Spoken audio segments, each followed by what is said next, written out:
Welcome to another episode of Game Boy Roulette, where we take a look at randomly chosen games from the Game Boy library.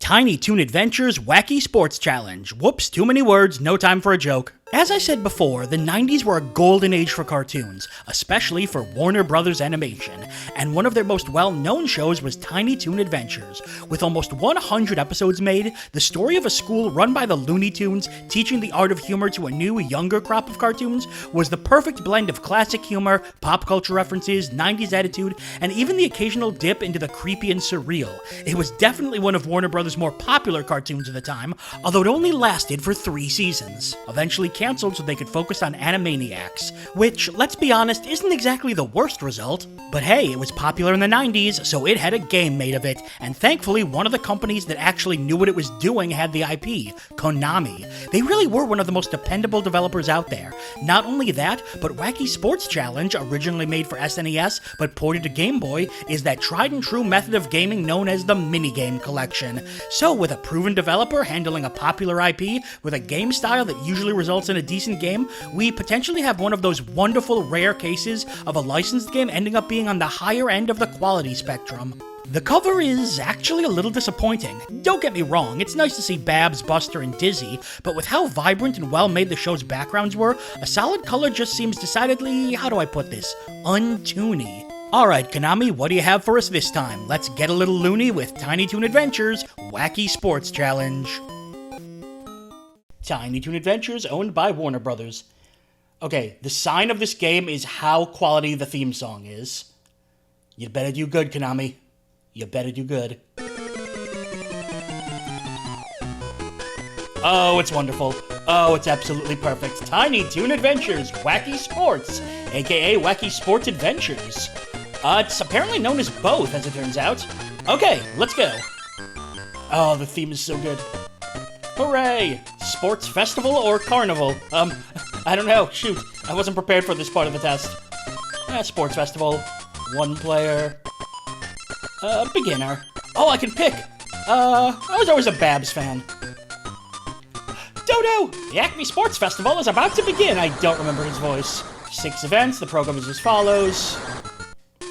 Oh, I hit A and it just skipped it. Okay. Baseball. It tells you what the buttons are, which is nice. You must beat the Dizzy Devil. Okay, I'll try. We're in a tiny room. But, oh no! Bam! Damn it! It looks very nice, too. Bam! Shoot! Oh, everything moves. Bam! Damn it! Yeah, it's all, like, animated just like the show. There we go. Oh, home run right there. We got this. Bam! Home run! Bam. I can only hit it there. I need to learn to hit better. Or just wait. Oh, no, that's 3 outs. Oh, no. Oh, I'm sorry. Hang on. We're trying that again. Actually, what's Carnival really quick while we're here? Water Panic Game. Oh, it's just like a bonus game. Yeah, oh, it's literally a carnival game. Cool. A little bit of variety, but I'm determined to beat sports. I wonder if the background is the same every time.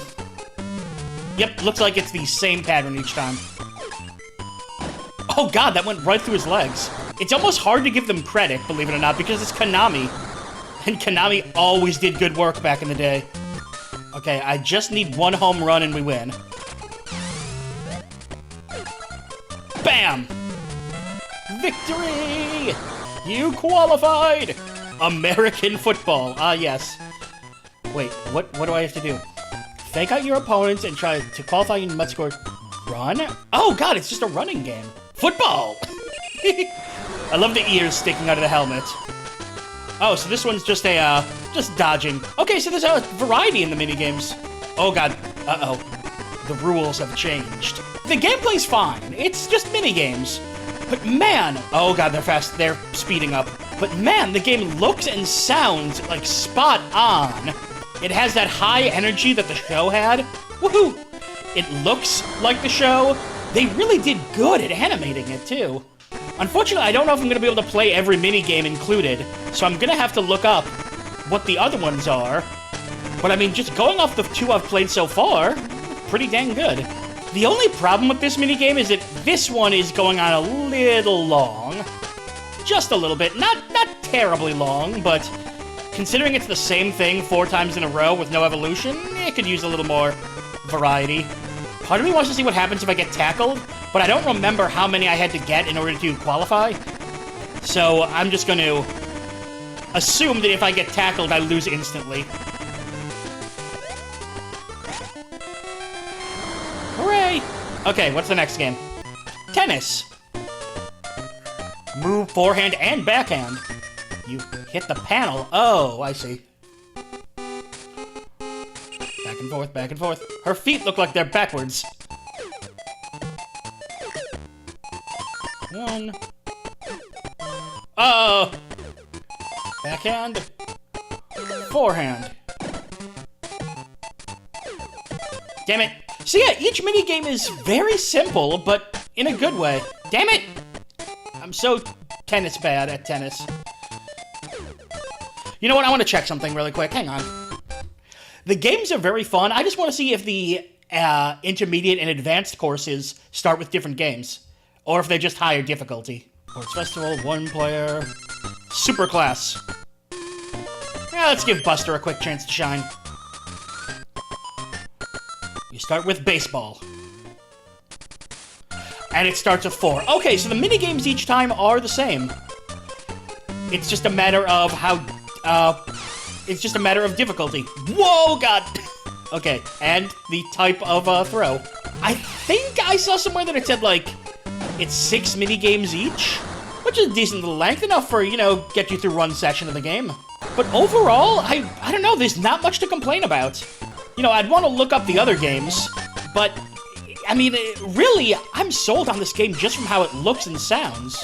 It really does feel like the show. They did a great job with the sprites and the animation and the music and the backgrounds. It's really quite admirable. Yes, believe it or not, there was a time when Konami did great stuff, and this is a prime example of why. They showed respect enough to the IP to make it look like the original. And remember, in the 90s for gaming, that was kind of a novelty. Most of the time, the companies just did whatever they want. And today's lesson at Acme University, why Konami could be trusted in the 90s. As soon as you see a retro game with the name Konami attached, you know you're in safe hands. A sports minigame collection is always a fairly safe bet as long as it plays well, which this one definitely did. They did a superb job simplifying each sport down to individual mechanics to keep the gameplay fresh. I looked into it and the other 3 games are soccer, basketball, and golf, all simple enough games that can be easily slotted into a collection. And while the football game definitely went on a bit long, it wasn't nearly enough to make me lose interest in the game. But to be frank, even if the gameplay wasn't great, I still might recommend the game, because I can't think of the last time I saw a game absolutely nail an IP's presentation like this. The way the characters look and animated, the exaggerated movements, the incredibly upbeat and fun music, the backgrounds, everything about it really felt like it was straight out of the Tiny Toons. It's nice to see a developer have the respect for the franchise to make it as close as they could to it, especially during a time when a lot of developers would just slap bad-looking versions of the characters into a generic platformer and call it a day. Konami really did their best to make the game not only play great, but look great as well. So with great gameplay, great music, and a great look, you better believe this one's getting a recommendation. Especially if you're a fan of the show, it's a fun game that feels like the show in all the right ways. Now, if anyone needs me, I'll be over here trying to get the theme song out of my head. Yeah, that's never gonna happen. And that's all for another episode of Game Boy Roulette. Make sure to subscribe so you can follow the series as we continue to dig through the Game Boy Vault. I'm BrianJ, and I'll see you next time.